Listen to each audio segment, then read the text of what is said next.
Hello viewers, welcome to your channel Pharmacypedia. This is Dr. Shikha Chauhan and in this session we are going to discuss about the role of the herbs in cosmetics. We are particularly going to discuss about the hair care and we shall be discussing about the two herbs henna and the amla. So the topic has been taken from the BPharm 8th semester subject cosmetic science which is elective. So let us begin.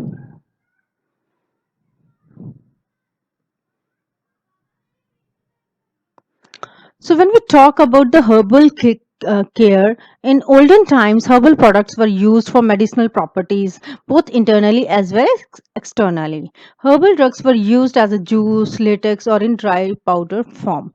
So, when we talk about the cosmetic product development, we utilize a large number of the herbal products.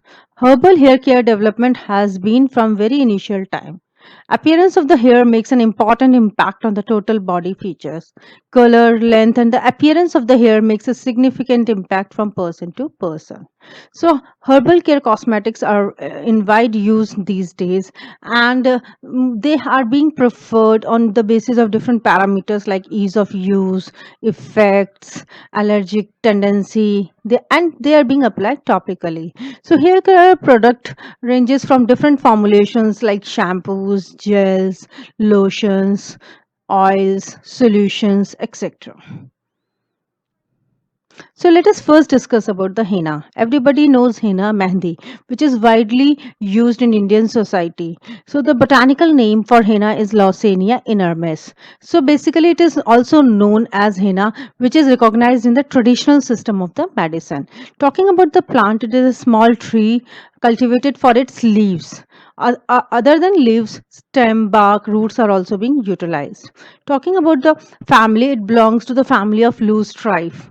And it originally came from Egypt, a country that is still one of the main supplier of the plant. The henna typically grows in the drier climates of India, northern Africa, and the Middle East. Talking about use, it has wide use, but basically it is being used for the hair care treatment. It has been traditionally reported to be used for the headaches, hemicranians, lumbago, bronchitis, boils, ophthalmia. So widely used for various diseases and for skin treatments. Several studies have also been carried out to see the effect, and it is found to be safe. Talking about the uses, it has been used for wide purpose for the hair care treatment. Henna leaves, flowers, seeds, stem, barks, and roots are used in traditional medicines to treat a variety of ailments such as rheumatoid arthritis, headaches, ulcers, diarrhea, leprosy, fever, leukorrhea, diabetes, cardiac disease, hepatoprotective, and coloring agent. So it is basically an orange colored dye, and the leaf or the powder is widely used for decorating hands, also nails and feet with the patterns. It is also used as an hair dye. It is used for alleviating the jaundice, skin disease, venereal disease, smallpox, and spermatorrhea. Flowers are very fragrant and are used to extract as a perfume. An infusion of the flower is a valuable application to the bruises. Talking about the chemical constituents, the main chemical constituent which is being found is the lawson. It is the principal natural dye contained at 1 to 1.4% in the leaves of henna. Other related compounds are like as following. Apart from that, flavonoids, coumarins are also being found. The leaves of Lawsonia inermis also reports to have the soluble matter tannins, gallic acid, glucose, mannitol, fat, resins, and the mucilage. The bark contains naphthaquinone. Flowers basically contains oils and pharmacological activity, and it also have the immunomodulatory effects. Next, moving to another herb which is widely used for the hair care treatment is the avla. It is also known as the Indian gooseberry. We utilize different fresh fruits, dried fruits, seeds, leaves, root, bark, and flowers of the amla. Fruits are generally used for fresh, and dry fruits are also being used out. Talking about the chemical constituents, amla is a highly nutritious and important dietary source for vitamin C.